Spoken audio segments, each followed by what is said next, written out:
Welcome, everybody. We are so pleased you are all here today. I'm Bill Hevlin, and this morning I have the joy and privilege of being your worship associate for today's UUCC service. We welcome all of you. Yes, if you've been here before, yes. If this is your first time, if it's been a while, yes, welcome. If your heart is filled with joy, if your heart is breaking, or if you're somewhere in between, welcome. We are delighted you are here. We want to extend a special welcome to those of you attending from our sister congregation, the UU community of Lake County. Also, we are so happy to see visitors from our sponsor church, UU San Mateo, here today. And we are so pleased to welcome Tricia Dell to the UUCC pulpit for the very first time. Today, Tricia delivers a new sermon, Facing the Truth as a Spiritual Practice, the Benefits of Staying with Difficulty and Uncertainty. Our slideshow today features famous UU female social activists from the 19th and 20th centuries. After the service today, we invite you to stay on Zoom for deeper conversations about today's sermon topic in our breakout rooms. But first, some announcements. As always, we thank UU San Mateo for their administrative and professional support. Join us Sunday, March 6th, when Reverend Stephanie Etzbach Dale delivers a sermon entitled Between This and That.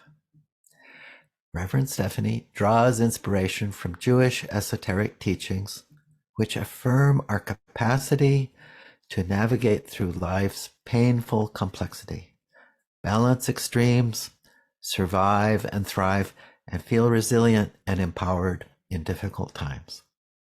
You can read more about Reverend Stephanie's upcoming sermon in the link to the most recent UUCC newsletter in the chat. And now, our opening hymn this morning is We Are Building a New Way.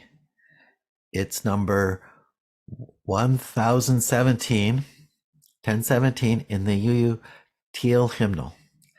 It's written by Work of the Weavers member Martha Sandifer, arranged by music directors Barry Hall and Bob Nickel from the Unitarian Universalist Society of Grafton and Upton in Massachusetts, and it's sung by the UUSGU Virtual Choir.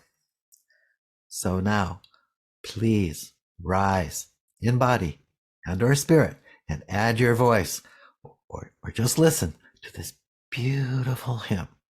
We are building a new way.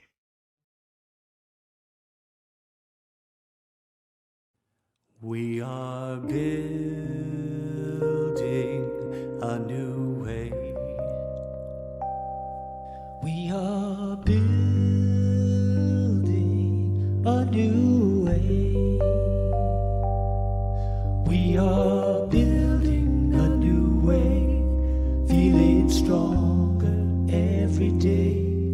We are building a new way. We can feed on every need. Every need. We can feed. We can feed on every need. Every need. We can feed our every need. Start with love, that is the seed. We can feed our every need. Peace and freedom is our cry. Peace and freedom is our cry. Peace and freedom is our cry.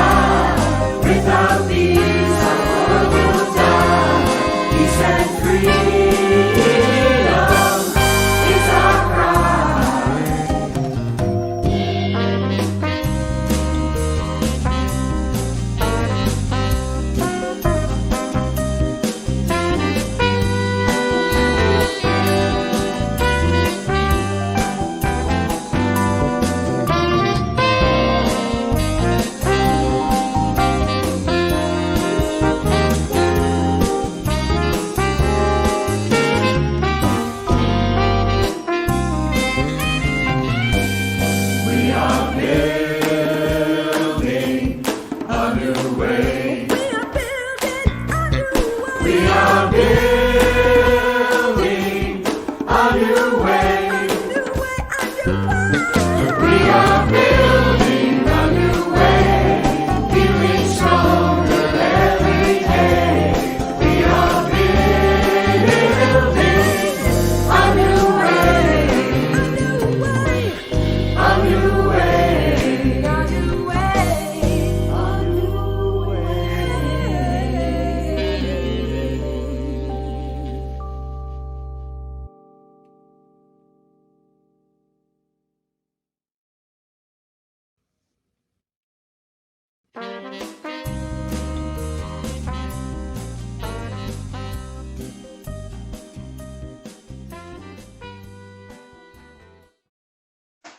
Good morning.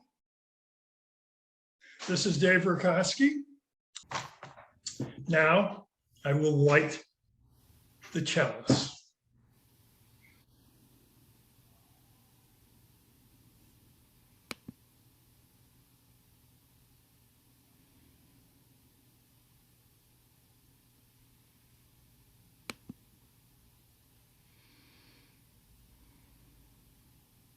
Now please join me in reading these words by the Reverend Dr. Odette Fulbright Olson, titled, "We Inherit This Free Faith from the Brave and Gentle."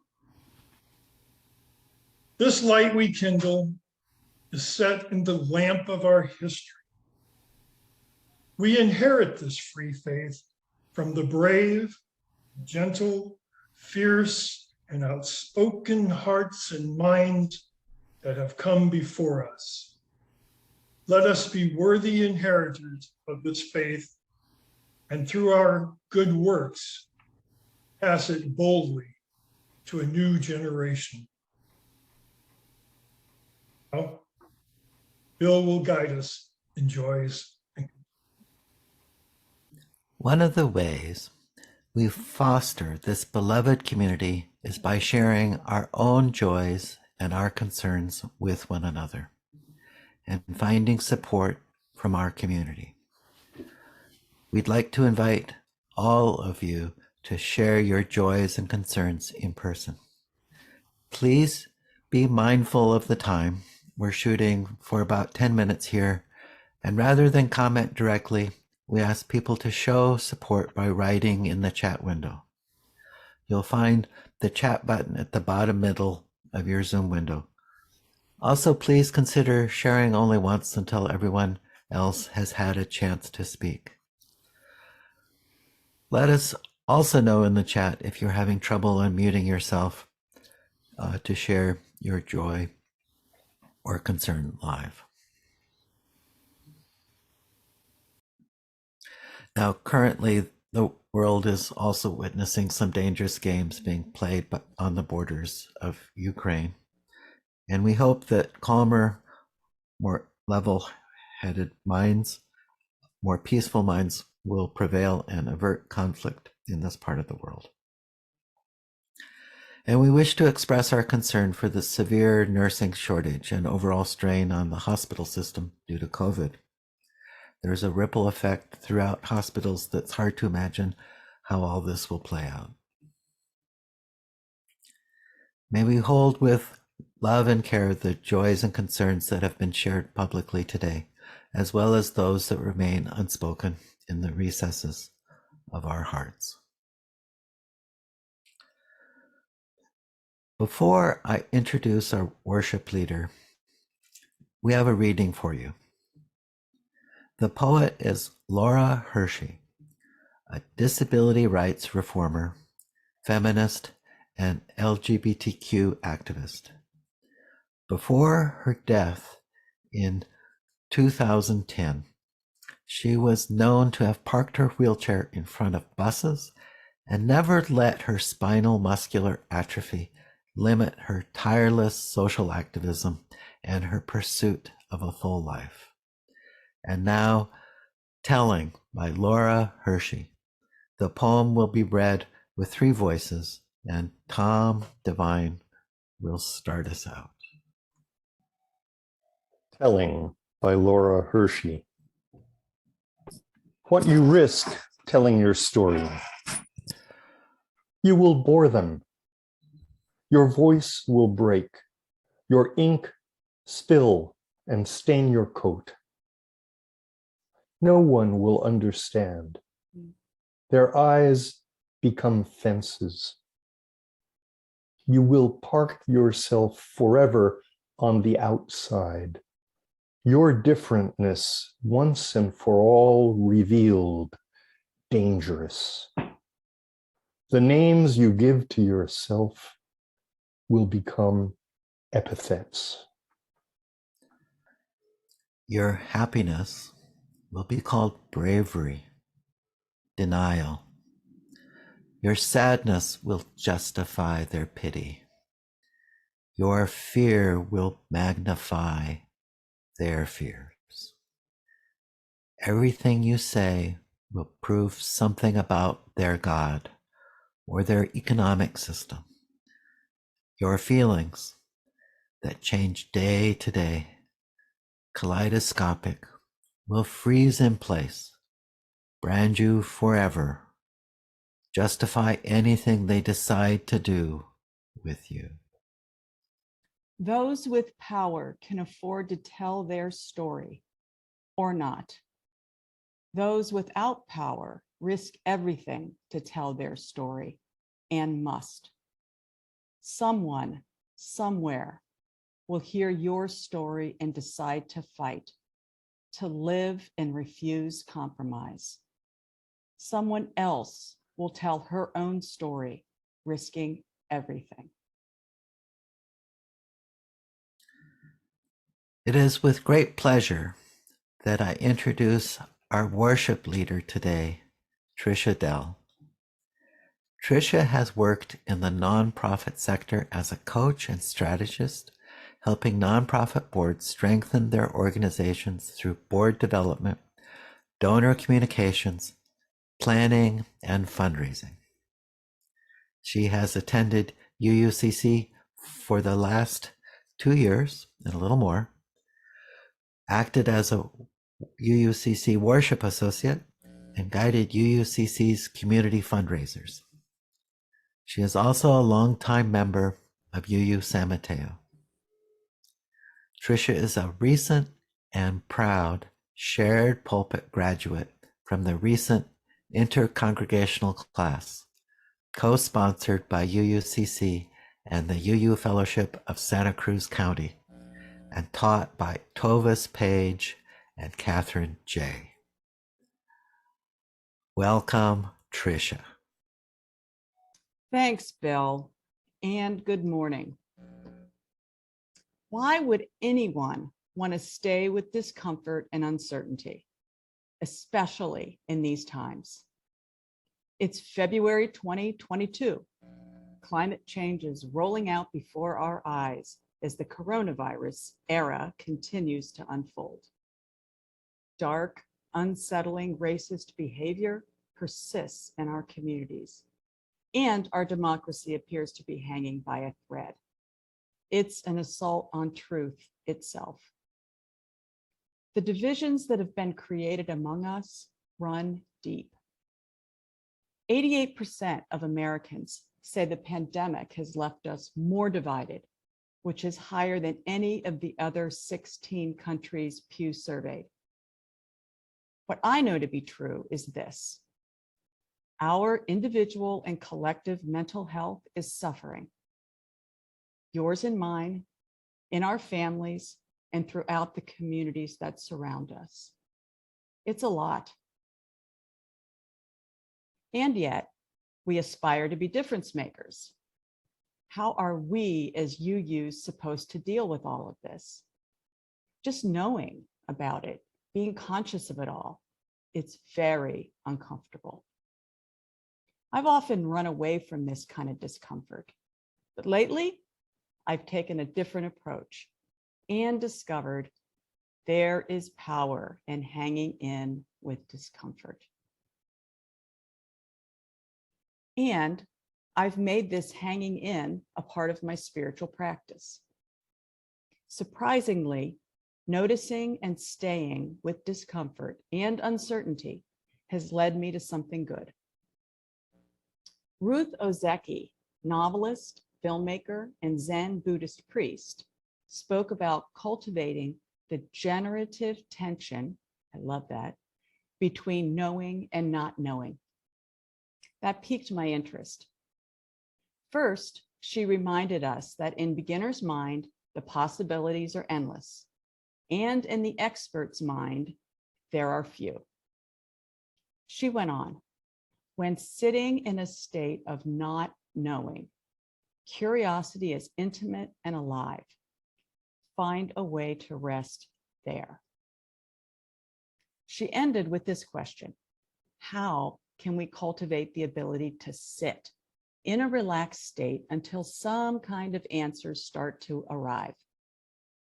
This was helpful for me.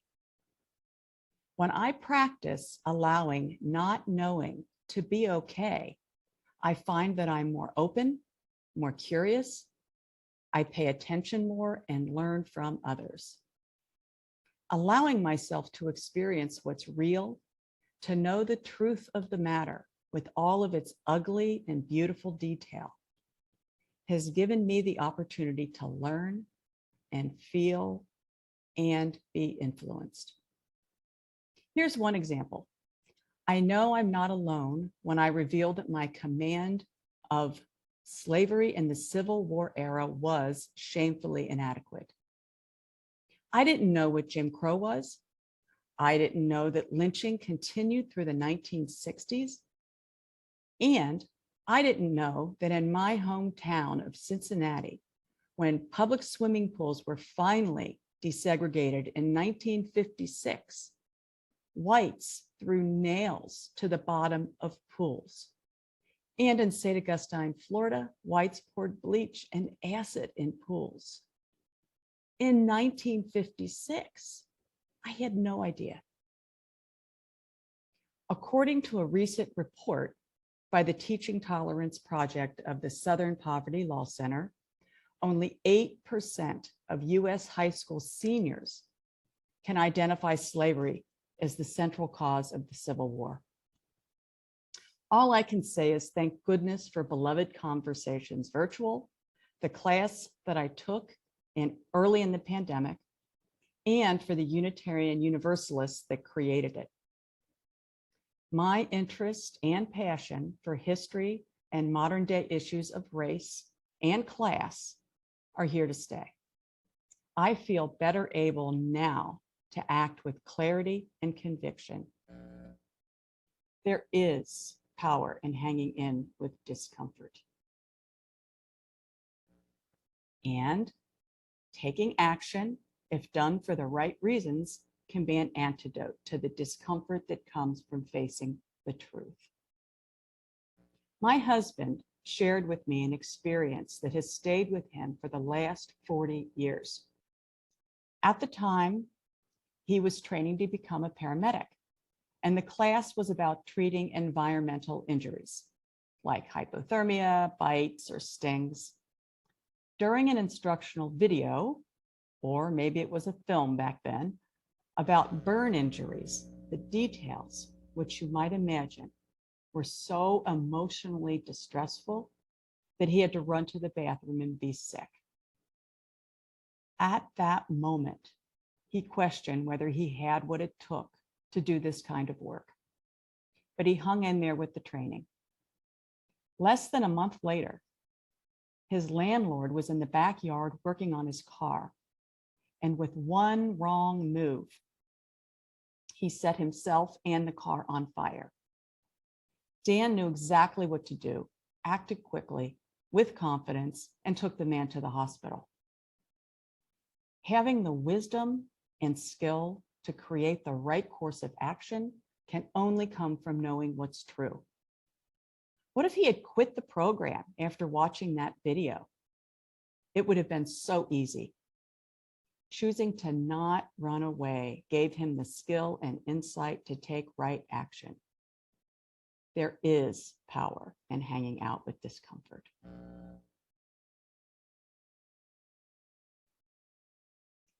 My final example is something more personal, really difficult. maybe you, maybe others can identify. Roy is someone I've known since we were both little kids. He was a good-looking kid with blonde, wavy hair. He was adventuresome and resilient, a spirited boy with an easy laugh. Unfortunately, as an adult, he struggled with symptoms of serious mental illness for many years, largely untreated. Roy had a tricycle accident as a toddler, cracking open his head, that may have contributed to his mental health struggles as an adult. His childhood and elementary school years weren't easy for him, but there was something about him I liked. He was bold and sure of himself, always getting in trouble, but always managing to talk his way out of it. After college, he started losing jobs, what seemed like one after the other. I knew something wasn't right, but I didn't know what to do about it or how to handle myself when speaking with him. So rather than staying connected with my friend, I backed away. Decades later, we reconnected, and he wasn't the Roy I remembered. He shared that he had been diagnosed with bipolar disorder. His easy laugh had become tense and abrupt. And not unlike others with serious mental illness, his behavior has been inconsistent, often abrasive. Roy is now 60 and has been living on the road without a home for the past 10 years, alone. I would reach out to say hi a few times a year, but I didn't feel like I was being helpful or much of a friend. Feeling that uncomfortable tension between knowing and not knowing that Ruth Ozeki spoke about, I stayed with it. Not soon after, I reached out to a friend, actually at UUCC, and discovered NAMI, the National Alliance on Mental Illness. I took classes from NAMI, I read books, and I explored my feelings about Roy in my therapy. From my NAMI class, I learned new communication skills I practiced when talking with Roy on the phone. For example, I've learned how to drop sensitive subject matter that I knew he would resist into our conversations. Like, Roy, if you're ever interested in exploring permanent housing, I'd love to help.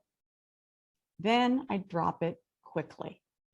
My goal was to listen with an open heart, practice using a non-judgmental tone, and plant seeds so that when he was ready to get help, he would know I was there for him. Recently, I was able to share my true feelings about why I was not comfortable giving him more money. I buy him meals online a few times a month, but I know his money management skills are pretty much non-existent. So I avoid giving him cash. My approach and tone with my new training were notably more respectful than it had been in the past. We both managed to keep our emotions in check, and our conversation about money actually ended in a fairly positive way. That's progress, and it keeps me going. In truth, it's really painful to imagine what he must be going through day in and day out, living a life on the streets. Each time I reach out to him, I know he'll probably be in yet another city, out of money. His phone may or may not be out of minutes until he gets his next Social Security check. But I call anyway, and eventually I'll reach him. My hope is that I'll be there for him when he's ready to get help and settle, hopefully, into permanent housing. Even though that's not Roy's hope for himself, I know he is grateful for our friendship. He appreciates the burritos that I order for him, and he knows that I care. I can't ask for more. The best new thing that I've discovered about Roy is this: he has a healthy dose of resilience, and he continues to be adventuresome, just like that mischievous little boy that I hung out with over 50 years ago. That makes me smile. And for me, it turns out that even in this most challenging situation, it's safe to hang out with discomfort. When I'm feeling uncertain or confused, what almost always works for me is to stop, pause, close my eyes, and take 3 minutes or so to appreciate the purity of the presence. My favorite mindfulness tip in those moments is to gently breathe and listen for the sounds that I didn't notice when I was feeling anxious just a moment earlier, like the ticking clock or the cars on the street, even the neighbor's barking dog.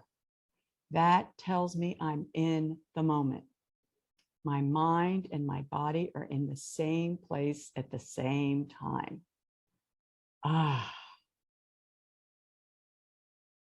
What I have come to understand is that when I let my feelings of outright helplessness in, face what's true, and stay with it, I change a little and move closer to becoming the person I strive to be. It reminds me that I'm living my imperfect spiritual journey. Action helps too. In tackling my anxiety and discomfort around climate change and racism, for example, my action just might be in the form of good old-fashioned activism. These days, I'm yearning to take to the streets, Pete Seeger or Holly Near style. And I just found out I'm going to be a grandmother. Maybe that will drive my aspirations for activism even further.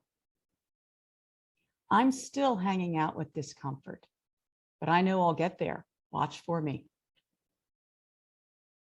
If we UUs are to be the justice seekers we aspire to be, our faith requires us to learn how to turn toward uncomfortable truths.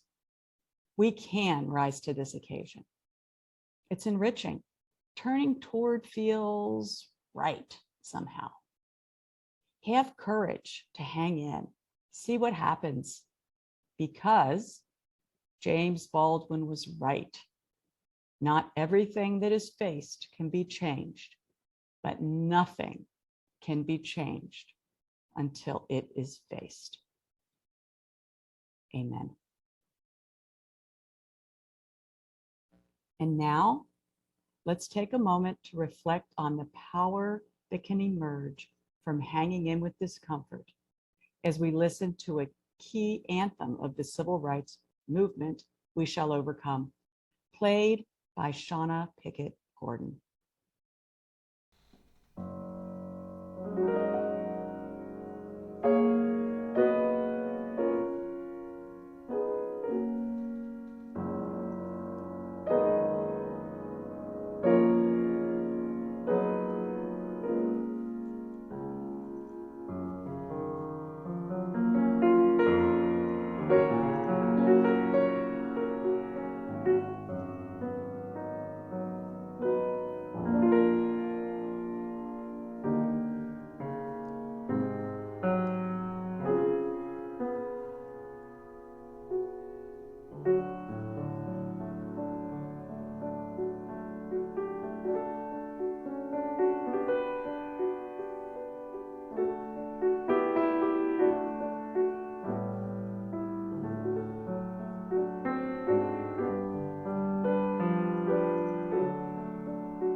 Thank you, Tricia. And I think I speak for really all of us here. Thank you for your moving sermon today. As you may or may not be aware, Tricia is a recent graduate from the shared pulpit class UUCC arranged for in collaboration with the UU Fellowship of Santa Cruz County, with participants also from the UU community of Lake County and UUSM. Tricia's talk calls to all of us, calls us to hang in there, to move toward, and to lean in. Anyway, March 15, 2020. That was the date UUCC's Sunday service was canceled. The only one. At the beginning of the pandemic, New Leaf told us they were closing our community classroom, and it has not since reopened. March 15, 2020, UUCC became, in a way, homeless. April 5, 2020, we were back. Virtual services, Zoom-based, and a whole journey before us. We have a destination in sight. Maybe hybrid services from the Oddfellows Hall on Main Street here in Half Moon Bay. Maybe as soon as April. A nice space, by the way. The rent is higher than at New Leaf, by the way. So we could really use some help. There's little deeds to be done. Subscribing to our YouTube channel, posting on Nextdoor, spotlighting speakers, that's a Zoom thing, volunteering to host a breakout room, inviting friends to view our services live or on YouTube afterwards, lighting a chalice, like Dave said, suggesting for our newsletter opportunities for good, suggesting memes, poems, articles of interest, participating in our compassionate care committee, writing a check, sending it to either Nancy or Noreen, that helps too. In the spirit of Tricia's sermon today, perhaps you could take a few moments and think about how you, in particular, might help. Maybe it's a little uncomfortable listening to me ask for help. At the same time, I truly believe you'll experience something joyful by finding something you can offer. Please follow the instructions for donations in the order of service.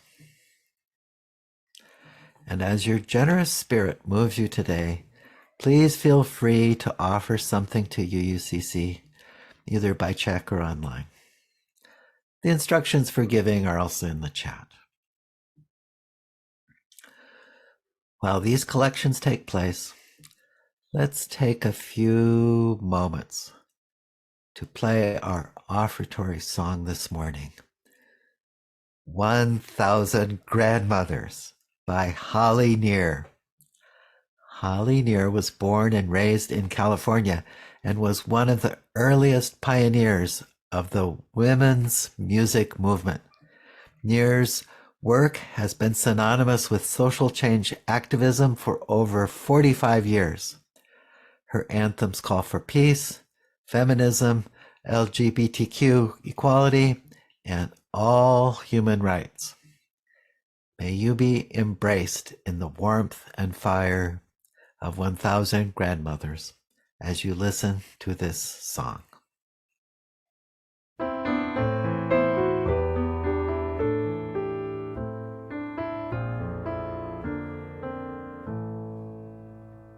Send in 1,000 grandmothers, they will surely volunteer with their aged wisdom flowing. They will lend a loving ear. They will lend a loving ear. First they'll form a loving circle around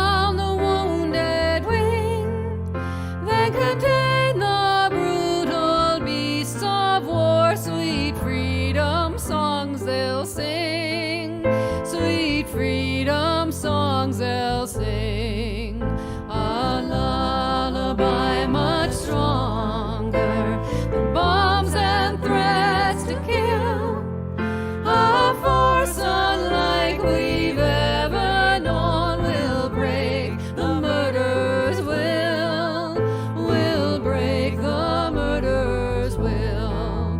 To the prisons we'll invite them, most violent men will weep, when 1,000 women hold them strong and pray their souls to keep, and pray their souls to keep. Let them rock the few who steal the most, and then rule with youthful charms, so they'll see the damage that they do, and will fall into grandma's arms, 2,000 loving arms. If you think these women are too soft to face the world at hand, then you never know the power of love, and you fail to understand. An old woman holds a powerful force when she no longer needs to please. She can cut your shallow life to bits and bring you to your knees.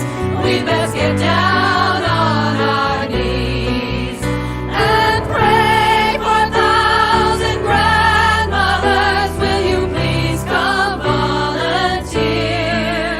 No longer tucked deep out of sight. Will you bring your power here?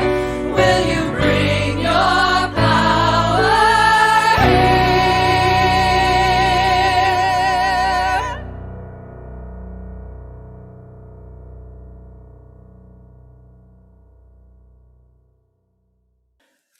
Thanks to everyone who contributed to this wonderful, enlightening service today.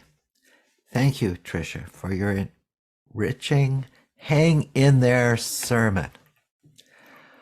We also want to acknowledge our third Sunday production team, our marvelous music director, Tom Devine, charming chalice lighter, Dave Rakowski, first-rate Zoom engineer, Rob Carey, and the radiant artistic director, Noreen Cooper Hevlin, and our musicians. We were counseled throughout by music director Tom Devine. Thanks to music directors Barry Hall and Bob Nicol from UUSGU in Massachusetts for their rendition of hymn 1017, performed by the UUSGU Virtual Choir. And thank you, Vera Vandershoek, for your lovely guitar pieces played during gathering. Special thanks to Shauna Pickett-Gordon for her moving rendition of We Shall Overcome. And a big thank you to Holly Neer for granting us permission to use 1,000 grandmothers during this service. And a huge thanks to all of you for participating in this timely service. Tricia offers the following questions for conversation in our breakout rooms immediately following the service. Is there a moment of decision when you decide to move toward rather than turn away? What has been your experience of this? What practical tips have you learned to be more present with uncomfortable truths? What are the areas of concern in which you would like to be more present and effective? Breakout rooms. They serve as a safe place to talk openly and honestly. So let's all join these breakout rooms. What is said here stays here, and of course, thoughts and concepts we learn and are inspired by can most definitely be shared. Please be thoughtful of the time so that anyone who wishes to speak has the opportunity to do so. Have a very safe, happy, and grateful day. Baissez-du. Can I sneak that in? Baissez-du.